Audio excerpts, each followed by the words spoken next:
Coming up on this episode of Nintendo Cartridge Society, we go mining for hidden gems. It's dangerous to go alone, so the Nintendo Cartridge Society goes with you.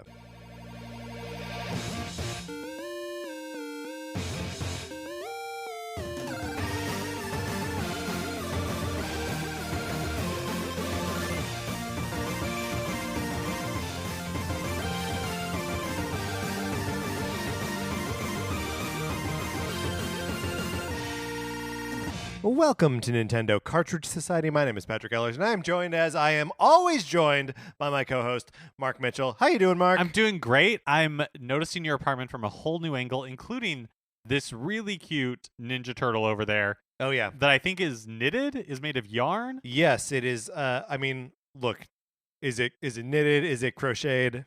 Do I know the difference? It's made out of yarn. Yeah, I can tell you, I certainly do not. It was a gift from Jen Kleinrock, previous guest on the show, helped us rank like second-tier Mario characters or something. Or I think we were just ranking the characters in the Mushroom Kingdom. Yeah, and that's right. We ended up putting them into tiers. Which is better than ranking, because ranking is hard when you get too many. But anyway, she got that for me for my birthday, I believe. I love that. That's great. Yep, it's very good. We are, of course, still in our reversed positions because I am recording on my new computer. I mean, really, it is. I mean, you should just always assume we're in our reverse positions. Right, from here going on forward. Out. That's right. These are really our new correct positions. Right. So, and if you're asking yourselves, are they going to talk about this at the beginning of every episode? Yeah, we are going to talk about this probably at the beginning of every episode. Look, if I were to liken it to anything, it's like how in the northern hemisphere, water in your toilet goes one direction, and in the southern hemisphere the goes Coriolis the other direction. effect. Yes. Yeah, it's like if you listen to any episodes before Tuesday's episode, you will notice a marked difference in the way that the episodes run. Those are just facts because it's science. That's right. And it's basically just like the 2020 version of us talking about the weather, which is what we used to do. Side note, it's really windy. Yeah. Here's what people want. They want consistency. They want to hear how they can borrow my copy of Sonic Forces. You can email us at Nintendo Cartridge Society at gmail.com. Couldn't remember the name of our show or our email address in that moment. If you want to borrow my copy of Sonic Forces for the Nintendo Switch, you can. I send it to you. You keep it for as long as you want, and then you send it back. It doesn't cost you anything. The current borrower has had it maybe longer than I expect, but it's okay. There's no rules. No, there are no rules. It's like Outback Steakhouse. Just right. And when you're here, your family. Olive Garden. If you would like to get on that list, email us. Here's something else. Here's something else. I want my baby back Chili's? I was trying to think of a third one. Sure. I mean, that's a good one. Thank you. But that's not like their slogan, though. That's just the right. You're right. The song they use. Chili's, I want my baby back. That's true. That's a good point. Geez. I'm trying to think of other slogans. And not just any slogan, but we're like trying specifically to think of like casual chain restaurant slogans. like sit down table service. So like you can't do like a Chipotle one wouldn't work. I don't think they have. I don't think they have one either. Yeah, but like I'm loving it doesn't count. No. Geez, does okay? So we did TGI Outback Fridays. That just has to be like thank goodness it's Fridays, right? Yeah, or like, what about like Bubba Gump shrimp? Or is that too high? Is that too highbrow? So I'm gonna tell you, Patrick, I don't think it's too highbrow. Look, here's the thing that I was actually transitioning to is that I wrote an issue of Transformers. This is very cool. You know the comic book about robots that turn into cars, and also like there's a lot of politics and like war and like crazy stuff like that. I wrote an issue of it, the Valentine's Day issue. It comes out February 12th. It's adorable. I'm proud of it. It is drawn by the legendary Jack Lawrence, and it is absolutely worth you picking up. So you should go out to your comic book store on the 12th and get it. Yeah, this is so exciting. Yeah, I'm very happy with how it turned out. It is cute and funny, and Jack gets all of the like little jokes that I'm making and makes them all better. So it's a great issue. I encourage everyone to check it out. But Mark, are you ready to get into today's topic? Yeah, let's do it.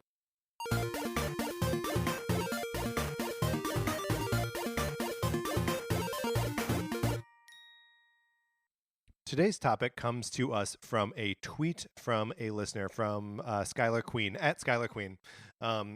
He says, listening to you guys ranking one listener's backlog got me thinking lately. Over the years, I have only had so many games per console and really only got into the collecting mindset with the Wii U. Still don't have a Switch. And with the minis, the Classic Edition NES and Super NES.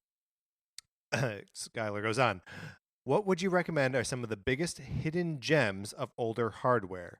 Still having my 3DS, DS, GBA, GameCube, and PS2, I feel like there's a lot more that I may have missed beyond the obvious. And then he also adds, if it helps, I really like side-scrolling platformers best of all due to my NES upbringing. I'm currently playing Hey Pikmin, which I'm enjoying, controls aside. So we have taken the mandate kind of literally here, and we are only looking at hidden gems that appear on the GBA, the DS, the 3DS, and the GameCube.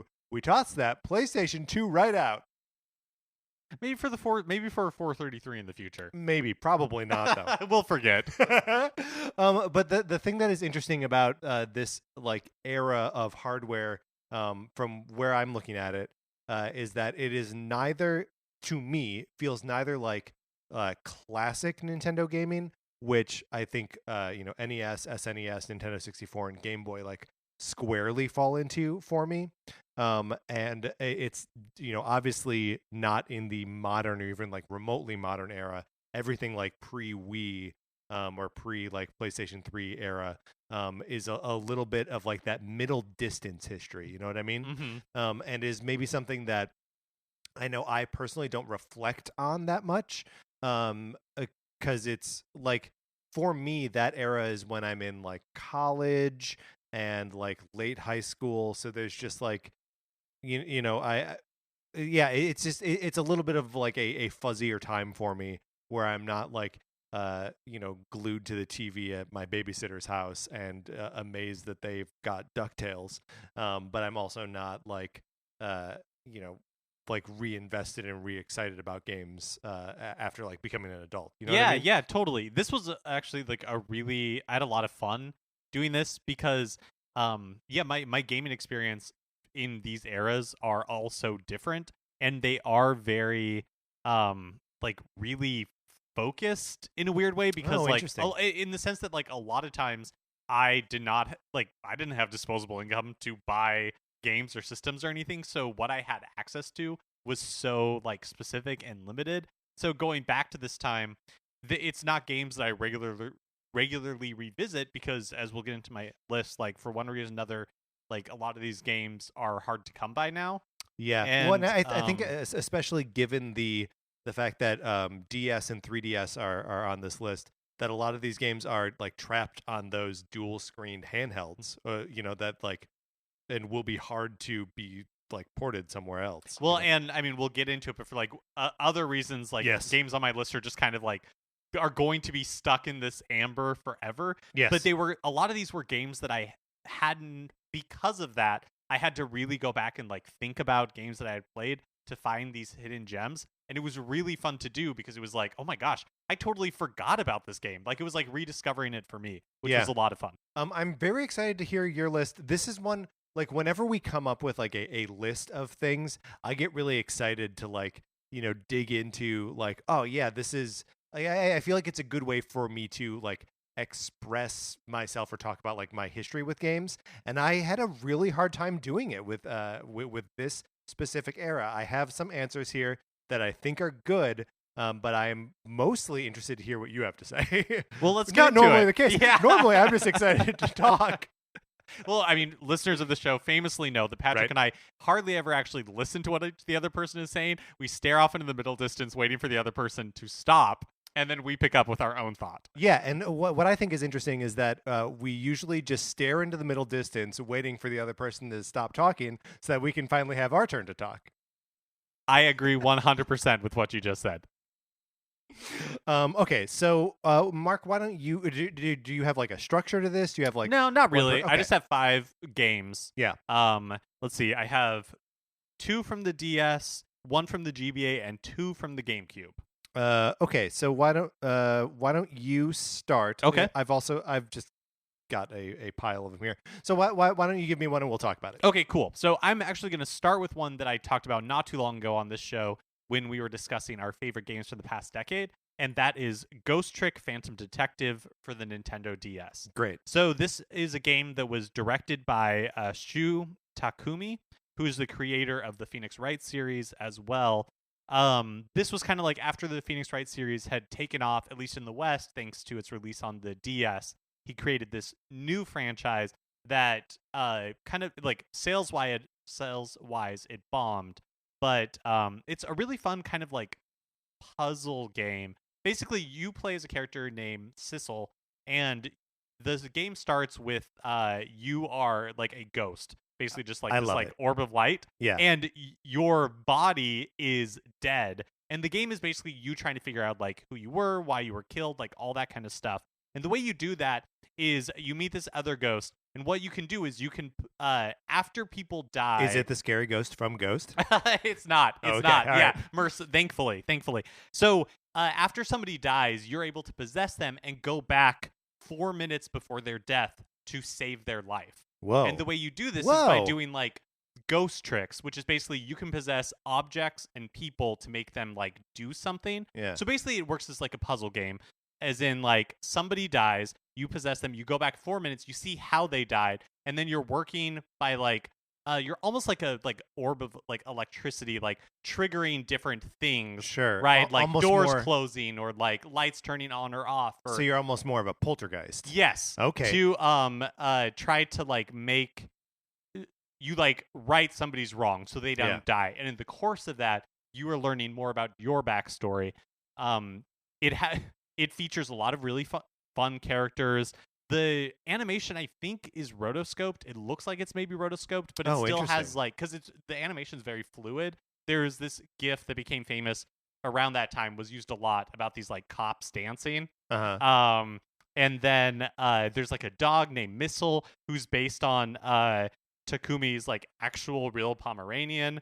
And Missile is great, and it's just like a really interesting, unique game that I've like have never played anything like it ever again. What's the name of it again? It's called Ghost Trick Phantom Detective.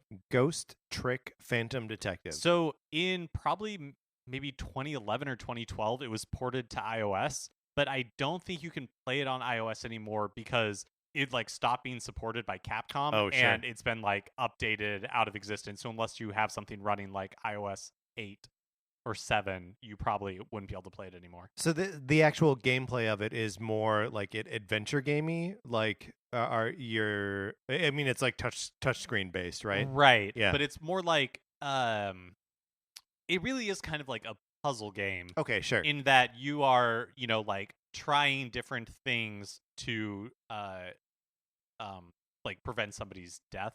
Yeah, I mean, so that thank you for clarifying. Because like one of the things that I tried to do and failed repeatedly was try to like hit that mandate of like the platformer. Mm-hmm.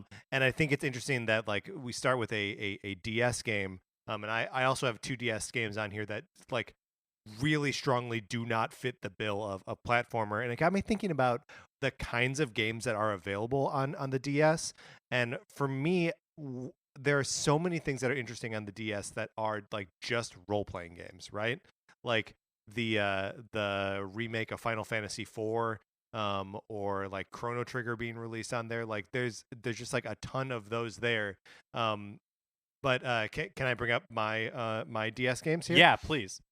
So the 2 that I want to bring up as maybe hidden gems. One is the first one is maybe doesn't fit the bill, but it's The World Ends With You, which was just re-released on the Switch, but in not a way that is it's effectively like the mobile version of the game. Which is not as good as the original release. So the way that the original game worked is that there are two screens, and whenever you're in like these like really stylish like modern Japanese like action scenes, you're controlling one character with buttons and the D-pad, and the other character you're controlling on the bottom screen with the stylus on the touch screen, right? So you're like swiping right, or like drawing an arrow up or something, and then like have to go over to the buttons and like just make sure you're sort of balancing out the actions of these two characters. And the way that they sort of like work around that in both the mobile and Switch versions like leaves some of that magic on the floor.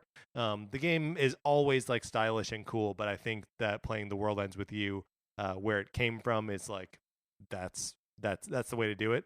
But again, I don't know if this totally counts as a hidden gem, because like it's a known quantity now, right? But my other one that I think at this point has totally become a hidden gem is a game called Contact on the Nintendo DS. Do you remember Contact? So this is from Grasshopper. Yes. Which is the company that Suda51 founded after leaving Capcom, I think. Yes. So I remember this game coming out, but I never played it. So it is weird. It and at the time was sort of hailed as a like spiritual successor to the Mother series, the Earthbound series, and is like it fits the description, right? That it is like a modern day RPG that is a little bit like quieter. It doesn't have nearly the same like style or audaciousness as The World Ends With You, but is just like a contemplative, thinky little story about there's just a mystery that unfolds in like a young boy's life, and like it's a turn-based RPG in that vein. So that's those are my two DS games. So I want to go back to the thing you were saying earlier, where it's like I did try to do platformers as well, and so I have some a little bit later. But one of the things that about like this whole exercise is, like you were saying, it's so specific to the games that we played. Yeah. Like if you look online, there are there are a ton of platformers on the Nintendo DS, but a lot of them I did not play. Yeah. So like this list will be so different compared to what you might find online, because it's all through like our own experience. Yeah. Well, and also like a DS platformer, New Super Mario Brothers. Like that's a good answer, but it's an obvious one. It's right. Like, doesn't count as hidden. Well, how about this one? Yeah, this comes from the DS, and it's the Batman the Brave and the Bold. Oh, cool. Game for the DS. There was also a Wii version, but I never played that. I just played the DS version. Did we talk about any of the music from this on our music episode? Maybe I don't not. think so. We talked about a fair number of Batman tracks, which is weird. So this game was developed by WayForward, and it's like it's a solid B, right? Like, which to me is kind of like the epitome of a hidden gem. Like, it came out. I have quite a few licensed titles on here, which I think is also telling of the era that this was. We were kind of maybe at like the height of licensed titles, and some of them, were given to interesting developers. Yeah. And so you got something that was interesting. And so this is a game where, if you never watched Batman the Brave and the Bold, after, like the more serious, I guess we'll say, like Batman the Animated Series, Batman Brave and the Bold was like, we're just kind of going to do a cartoon version of the 60s TV show. Like, it was kind of over the top, campy, it didn't take itself seriously, it was full of jokes, it was very tongue-in-cheek.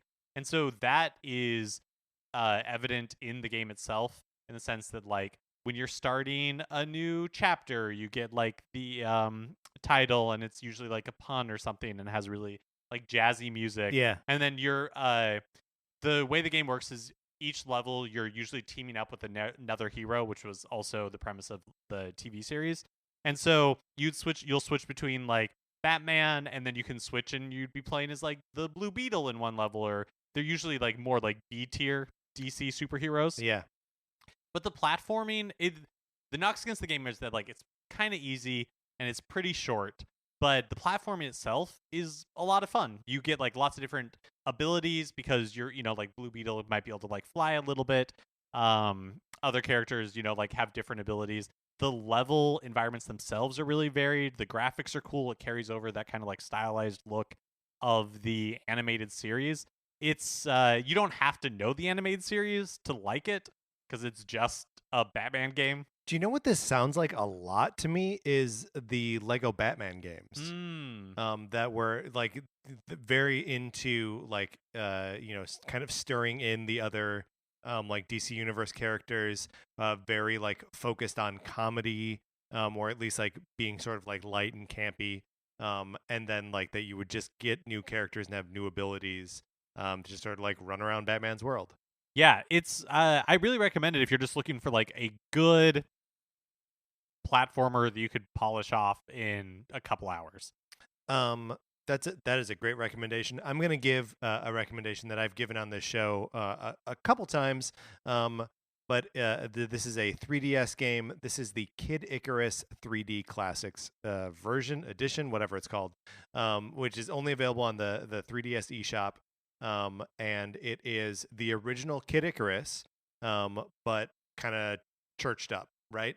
So the game has a save function, which is wonderful because the original Kid Icarus has like that password functionality, right? Which is fine if you are a patient child and able to write down numbers and letters, like 16 of them, so that you can pick up where you left off last time. But in addition to like that kind of improvement, they add backgrounds to all of the levels. So like the original Kid Icarus, the first level is just like black in the back, right? Like if you're trying to play it on the NES Switch Online, it's really kind of drab and difficult to like get into it. But as you're like climbing your way out of the underworld in the 3D Classics version, you can see like clouds and buildings and all this other stuff, and it just feels much more alive. In addition, they also like tweaked the way Pit's jump works so that if you are tapping the jump button as you descend, he like flutters his wings a little bit and his jump is like slowed ever so slightly, right? And it is just enough to make it so that you feel as though you have control over the character. It literally changes the entire game. I find that the original Kid Icarus is borderline unplayable, and the 3D Classics is like a 3D classic. It makes that game alive. And it's amazing how much Kid Icarus has to offer with just that one tiny tweak. That's the only way I've ever played through the game. And it ends up being, it's not, there aren't games like this now, where it is like a straight up like platforming action challenge, that I wouldn't describe like it's not just like a straight up like course based sort of thing, and it's not really like Metroidvania-y except for the times that it is. Like every world, or every, is it every other world? Every now and then you encounter like a dungeon that is like a straight up dungeon, which is its own sort of like self-contained Metroidvania style map where you're going around and like buying items that you're only using there, and you're spending hearts on like a map, or it's a candle and a pencil, and the candle like shows you the map, and the pencil shows you your place on the map. And so like it's all of these like arcane little details that you have to like put together to figure out your way through this thing, that again don't explain themselves if you're playing on the NES. If you're playing on 3DS though, everything is explained, and like it's all a million times more manageable. And it's a perfect little game that no one talks about because it just kind of gets tossed in the bin of 3D classic editions that like can you even name another one? I think they made one for Urban Champion. They did make one for Urban Champion, a famously bad game, and a famously bad version of a famously bad game. But yeah, it's weird. It seemed like it was almost something that they were like going to do a lot of, and then release maybe like 4 or 5 of them. Mm-hmm. And it's a shame that this one turned out as well as it did, and is just sort of like relegated to the kind of dustbin of the 3DS. Yeah, I've never really played through Kid Icarus, and I forget that this exists. Yeah, I think everyone does. And you are not wrong to have not played through Kid Icarus, but play through Kid Icarus 3D. I wrote 3D Classics. I don't know if that's what it's called. Is that what it's called? It points you in the right direction. Yeah, look up. It'll Kid get you there on 3DS Shop. So my next pick, I'm going back to the GBA, the Game Boy Advance, What? and it is Lilo and Stitch for for the Game Boy Advance. So this is a game that it's like a side-scrolling shooter. Um, Is it like a spaceship shooter? Are you in a spaceship? there are moments that are like Space Harrier, so they're not like they're not side-scrolling. It's not like a shmup, Yeah. but it is. There are sequences where you are Cool. in like Cool. Stitch's spaceship thing, shooting other ships. Because the premise of this game is that Lilo gets kidnapped by some aliens, and so Stitch goes straight Contra on all of them. That's awesome. He has 4 arms, which means he has 4 guns, Yes. and you are just running around just like blasting aliens of different type. There's like mongoose type ones, like octopus-esque type ones. Do you remember how you encountered this game in the first place? Like, whenever it's like a licensed game, I'm always interested to know like why people were drawn to it. Yeah, I don't know, because I can't imagine that I like I wasn't buying games for myself really at this point, so I don't know if like some of my younger siblings got it. We bought it used, we like rented it. Like I'm not sure, because again, it's not a long game. You can get through it pretty quickly, and generally I don't like these types of games. Like I'm not good at Contra. This one, there are like moments where it's a little challenging, but it's you can get through it fairly easily, but it never feels like you're not like you're doing nothing. Yeah. But one of the things I like about it, and it's a little incongruent with the content, is like the music is all about that like Hawaii tropical vibe. Yeah. And it's really colorful. Like it's really bright. It tries to embrace the kind of like Hawaii spirit of the movie. Yeah, it's just like it's just a lot of fun. Again, it's just like a solid triple, you know? Yeah. It's not nobody's going to crowdfund for it to come back, but it was like a really good game for its time. Yeah. Well, and who doesn't like Lilo and Stitch? Like that's it. It's a good property. Yeah, right? it is totally. I love the sort of like mashup of sci-fi stuff and Hawaii stuff. Such a strength of the movie. It's cool to hear that it works in a game too. All right, my next pick. I will also do a GBA game.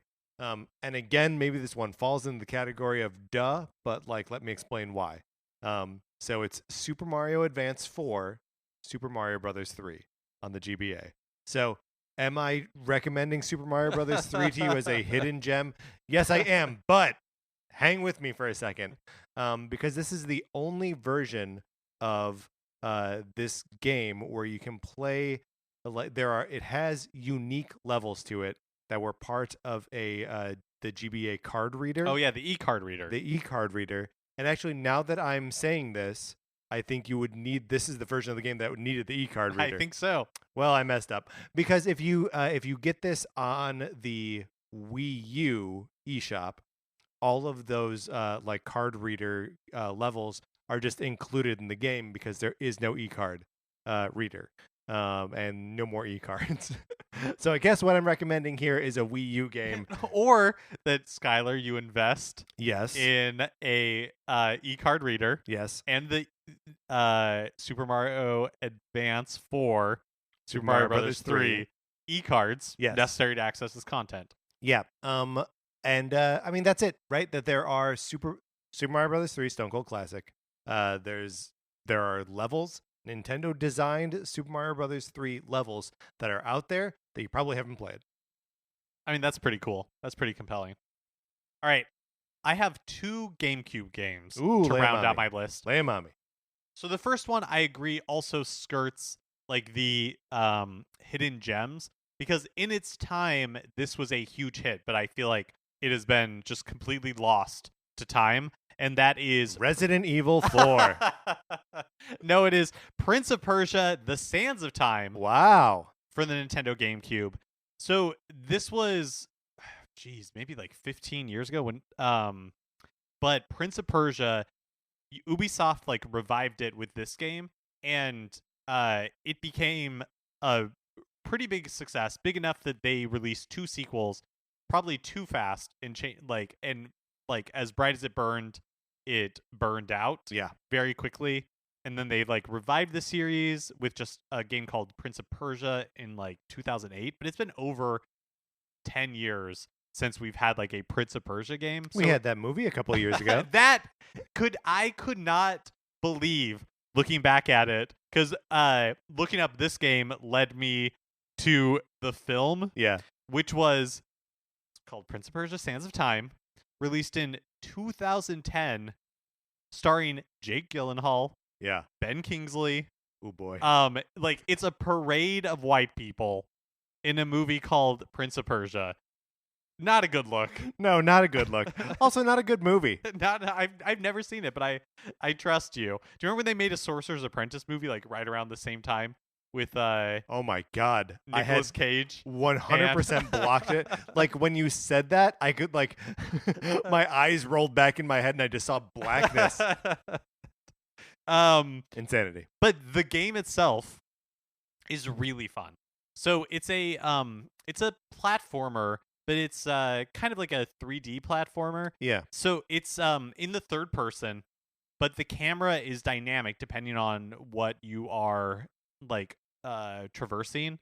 So most of the time it's behind you, but occasionally there'll be times where you have to like wall jump up. And so kind of like God of War does, the camera, will move around, giving you the view for what you need in the environment. Sure. Like a contextual camera that like, gets how to frame each challenge you encounter. Exactly. And so one of the main moves of your character is you can run on the wall. So there's a lot of platforming around that. Then the other big thing is that you get this dagger that you can collect the Sands of Time by like defeating certain enemies, and that gives you the ability to like turn back time. So when you mess up, or die, you can go back a little ways and like change your strategy. You can also use it to like stuff. I mean, I know like we've talked about rewind functions just in like classic games on this show, but I love it when that's integrated as part of a game mechanic. Yeah, I completely agree. And then, you can also use it to like freeze all enemies for a certain amount of time, or freeze just like the boss, or like all these different types of things. Actually, I think it's just those three. But it's a really satisfying game. The story, there's a lot of story, and it's all kind of boilerplate, like grand viziers and they're bad, and like, oh, you're playing as a prince and all that kind Persia? of stuff. Yeah, even.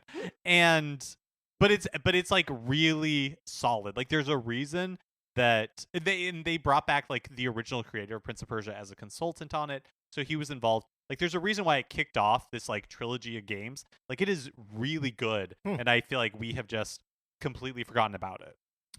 Do you know what game that makes me think of, and is not on my list because it's never appeared on a Nintendo platform, but did appear on PlayStation 2 at about this same time, is the Enter the Matrix video game? Mm-hmm. Did you play Enter the Matrix? I didn't. I actually think it did come out on the GameCube. Did it really? It might have, yeah. Then it's one of mine.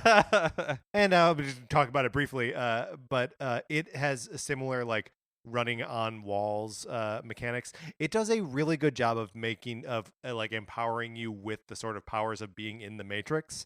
And it was during that like deluge of post original Matrix content. Right, like Animatrix came out I think around the same time. Yeah, so the Animatrix and the Enter the Matrix game came out, I believe, like within the same month, and that was ahead of Matrix Reloaded, and like a year before Revolutions came out.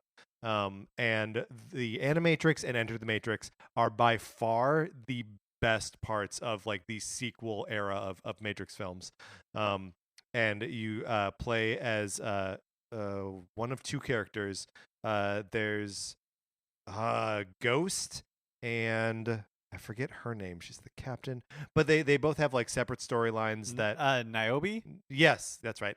And they both have like separate storylines where they like go into the Matrix and like are doing stuff in there. And when you're in the Matrix, you can do all of the like diving around with like both guns out, bullet time sort of stuff, and you can run up walls, and the environments are like super destructible, and like man, was just a really really cool, satisfying experience that then made watching Reloaded when it came out a couple months later so much cooler. because like you already knew the characters, and there are parts in the movie where those characters like disappear from the action, and you're like, oh, explicitly this is what's happening. Like, oh, they're doing the thing that I was playing in the game. So that's just a little side thing. Fully endorse Enter the Matrix. And it did come out on GameCube. Look at that. That's incredible. On the GameCube? Yeah. Wow. I recommend playing it on the PlayStation 2. My GameCube recommendation, this is another horse that I have beaten on this show before. Beaten like a pair of bongos. I am, of course, referring to Donkey Konga. And its sequel, Donkey Konga 2. There were 3. There was a third Donkey Konga. Did the third one make it to the States? Oh, maybe it didn't. Maybe I think it was just Japan only. And like I often wonder how that gameplay experience holds up, especially because this was before or kind of concurrent with the Guitar Hero boom, but before Guitar Hero like got the rights to use like the actual like master tracks for stuff. Yeah, definitely before Guitar Hero 3 exploded, because that was like the Wii era. Yeah, totally. So it is when it is a pop song, it is a cover of the pop song. But you're not there for the cover version of All the Small Things. You're there because there's an amazing conga arrangement of the Legend of Zelda theme or the Mario theme. The Pokemon theme song is in there, and it is just so rad and natural to like drum along with the bongos. It is the only rhythm game that I've played that actually feels genuinely like doing the thing that you're pretending to do. Playing Guitar Hero doesn't feel like playing guitar. Sorry, it doesn't. Playing the bongos with Donkey Konga feels like playing the bongos because you're hitting the drums and you're clapping. It's a wonderful game, and it supports up to 4 players simultaneously. If you can get your hands on 4 sets of bongos, you can put a band together, and it's a wonderful time. So my last game is a GameCube game as well. We're going from Donkey Kong to King Kong, talking about Peter Jackson's King Kong, the official game of the movie for the Nintendo GameCube. So this is another thing that I am noticing here between Enter the Matrix and King Kong, the official game. I bet. So, like, the Wachowskis were definitely involved in Enter the Matrix. I would be willing to bet that Peter Jackson was involved in this game. He was. And not only was he involved with the game, but basically the entire cast comes back for voices. Jack Black, Naomi Watts, what's his name? Adrian Brody, Jamie Bell. They all lend their voices to this game. So it is like exactly like Enter the Matrix because Lawrence Fishburne is in it. And not just his voice, they like filmed scenes that are just in the game. Lawrence Fishburne, Trinity, what's that actress's name? Carrie Ann Moss. Mm-hmm. But yeah, sorry, go back. Yeah, so and so not only was it like did Peter Jackson work on it, but it was directed by Michel Ancel, the creator and director of like Beyond Good and Evil. He's worked on the Rayman games, I think. So like these are like heavy hitters. Peter Jackson at the height of his like creative weight and power was working on this game. Some would say mania. It was a big deal when it came out. And I really enjoyed the original King Kong, and so I was excited for this when it came out. It came out towards the end of the GameCube's life. It was also like on the Xbox 360. That tells you like what era we're talking about. I think it was released in 2015 or 2005. Sorry, right, in 2005. So definitely at the kind of like the end of the GameCube era. But so are you playing as the titular King Kong? You do, but before like so there it would be kind of a bummer if you're playing a King Kong game and they're like you're the cook on the ship. Well, you're not far off. Okay, so there's like 2 different sections. And the game is really interesting because it is famously like they did everything they could to reduce the HUD. So you could turn on like in the options to see like how much ammo you had and things like that. Yeah. But there's 2 different sections. One, you play as Jack Driscoll, who is Adrian Brody's character in the movie. He's like the screenwriter. And you're going through. I'm just trying to think of other games where you're playing as a screenwriter. And I can't come up with any. I mean, famously, the Barton Fink game. Well, yes, of course. Oh, and the video game adaptation of adaptation. Which we're all still in right now. That's right. But yeah, so you're playing as Jack, and these are all in first person. And these are kind of like your standard, like it follows loosely the beats of the movie, which works pretty well because the beats of the movie are basically like we stumbled from one terrible, horrifying creature Yeah. onto the next. But it's a lot of like Naomi Watts' character, like getting attacked by bats, and so you have to like shoot them with your gun. So the scene in the movie that I remember most vividly, Mhm. because it made me mad with how dumb it was there's a scene where there are like two Tyrannosaurus Rexes falling down a seemingly bottomless pit For hours. and King Kong is like punching him Right. as he falls with them. Yes. Is that a scene in this game? So I can't remember. And why not? There is 100% a scene. There, 100% like levels where you are Jack Driscoll shooting. What are they called? Like X-Rexes or something like that. Oh, I don't know. with a gun, and then separate scene where you are Donkey Kong. And by No, Donkey Kong, I mean you're King Kong. Yeah. Donkey Konga. Where you're King Kong and you are like fighting off Yeah. whatever they're called, X-Rexes and other like dinosaur type creatures. You don't need to show them the respect of giving their proper name. Well, it's so like I appreciate that they were like, no, these are not T-Rexes, right? Because they've been on Monster Island too long. Sure. So they're like X-Rexes or like, I can't remember what they're called, but something like that. I mean, it seems like you've settled into X-Rex. Yeah, but I don't. Yeah, I mean that's what I'm calling them. That's right. But now that I'm saying it out loud, I'm like, that's stupider than I imagined it would be. So I don't know if that's actually what they were called. I refuse to look it up. I think that's fair. We already looked up the Enter the Matrix part. That's right. So was this game fun? It was interesting. Hmm. So I enjoyed playing it because also you have to, like, the graphics for the time were like they felt really incredible. They have that weird like kind of like foggy sheen that GameCube graphics from the time have. The time I thought it was like really cool. It does this thing where like it shows like clips from the movie. Yeah. This is like another, they're really like highlighting like this is another the Enter movie the part of Matrix it. thing too. I have to talk about the end of this game. So you spend like, I mean, you can imagine you spend like 4/5 of it on the island, and then the last part is like, they take Kong to New York City. So the last level of this game is you are King Kong, and you are in New York City. Oh boy. And you escape from like the cage on stage. Oh no. You go through the city, you climb the Empire State Building. Okay. And the last level is you are King Kong. There are airplanes flying at you. Yeah. You you can hit You some, bat them down. Yeah. but you die no matter what. You are playing as King Kong. You get shot a certain number of times, and if it's your first time through, it is inevitable that this game ends with you dying. With like King Kong dead, like it does in the movie. Right. Spoiler. Yeah. Not really. So that is such like that's so weird. That is so weird. But it's that's how the game ends. But what do you do?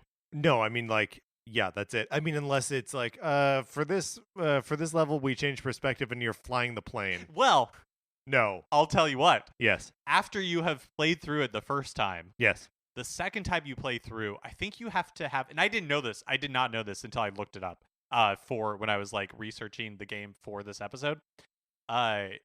If you played through a second time, and I think you have to have like a certain like score. If you're up on the Empire State Building at the end as Donkey Kong, if you successfully like knock down a certain number, King Kong, darn it, a certain number of, I mean, this is why Universal should have won that lawsuit. If you're Donkey Kong, darn it, if you're King Kong and you knock down a certain number of airplanes in a certain amount of time, then you change perspective and you are like, I don't know if you're Jack Driscoll, if you're just somebody flying an airplane. And when you change perspective, if you at that point shoot down enough airplanes, then you unlock a different ending where King Kong is back on Monster Island alive at the end. Wait a minute. So you switch perspective to of a pilot in an airplane. So it's like a third person who is then fighting the other airplane. So that part I think is like the point of this extra bonus. I don't know if you have to. Got it. You then can like shoot down other airplanes, and if you shoot down a certain number, then you get a cutscene where Weird. King Kong is back on Monster Island and lives happily ever after. So it's like King Kong's buddy. Let's just call him Kitty Kong. Hops in a plane, shoots down the other planes with his peanut guns, and frees Donkey Kong. Yep. That's crazy. Yeah, it's crazy that this game exists. I mean, it's hard to imagine now because it's kind of become, if people remember it at all, they remember it being as like overwrought and boring. The movie or the game? The movie. But the hype around it, I feel like was pretty real because again, Peter Jackson was coming off the Lord of the Rings trilogy, right. And so people were so excited to see what he did next.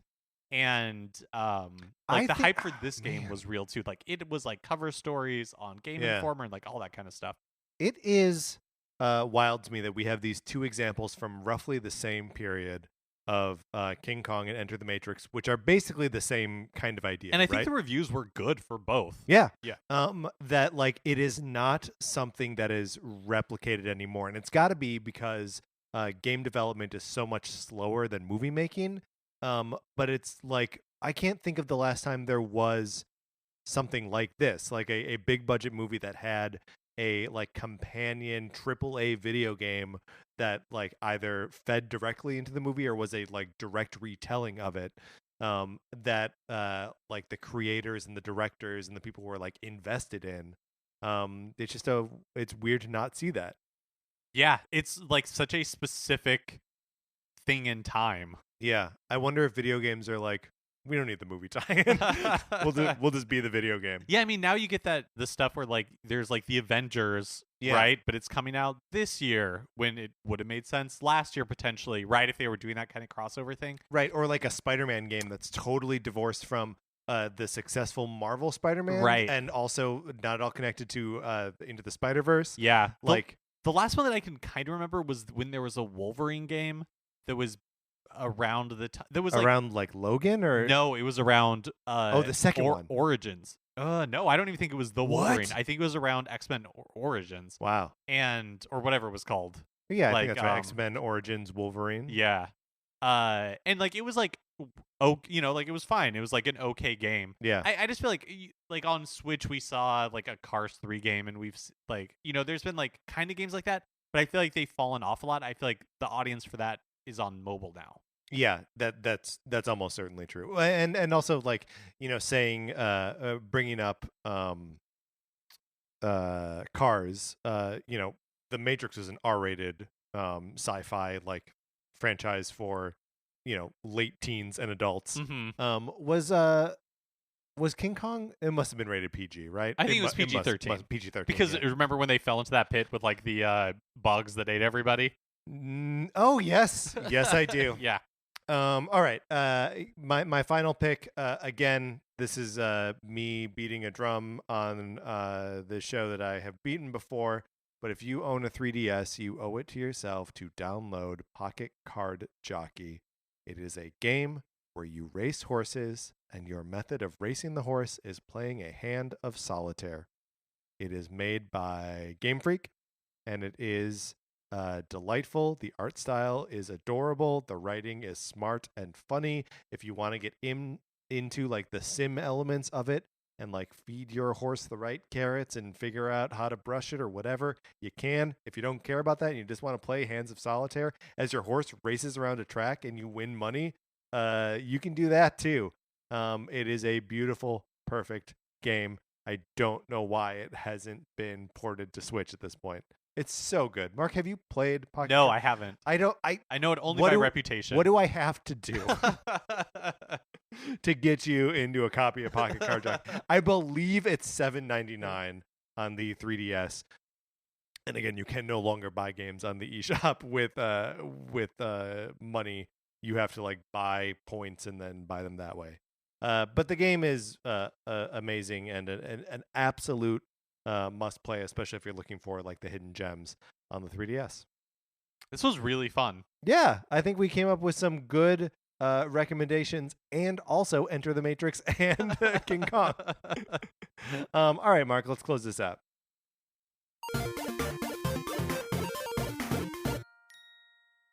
We did a good job, but you know who else would probably do a good job? I think our listeners I would. think the rest of our listeners would do a great job. If we left out any great hidden gems on, remember the criteria here. It is the Game Boy Advance, the DS, the 3DS, or the GameCube. Anything in that era that we left out, email us at Nintendo Cartridge Society at gmail.com, and we can talk about them on the next show. Also, we just love when people tweet at us, send us emails with questions or anything. Sometimes the topic gets so big that we address it, for an entire episode. Yeah, I mean, this was a big question. We obviously talked about it for like an hour. So, like, we love it. Send us things and we will talk about them. I'm not saying that we're hurting for topic ideas, but it's not easy. We're all desperate for a Nintendo Direct, some for different reasons than others. Right. Not everyone needs to make content out of it, but we do. Anyway, yeah, so email us or get us on Twitter. On Twitter, I'm at Patrick_Ellers. Mark is at MKE Mitchell, and the show is at Nincart Society. You can check out the Facebook page, and that's just Nintendo Cartridge Society. Olivia Duncan made our logo. Our theme music is provided by 8-Bit Betty. You can get more of his music by going to 8bitbetty.com or by listening right now. For my co-host, Mark Mitchell, this is Patrick Ellers saying thank you for listening.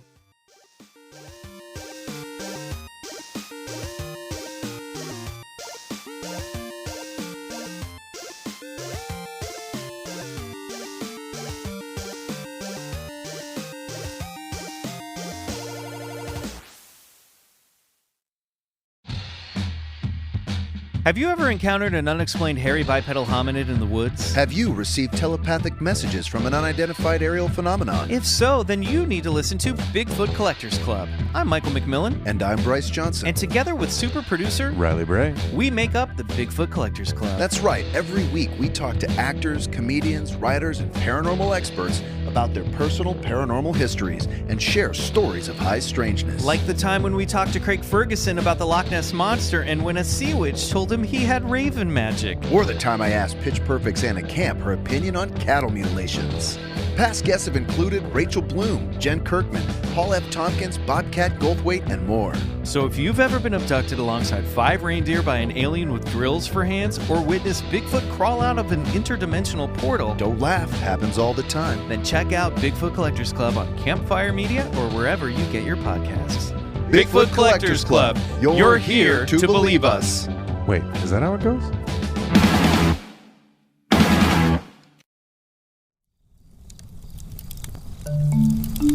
Campfire.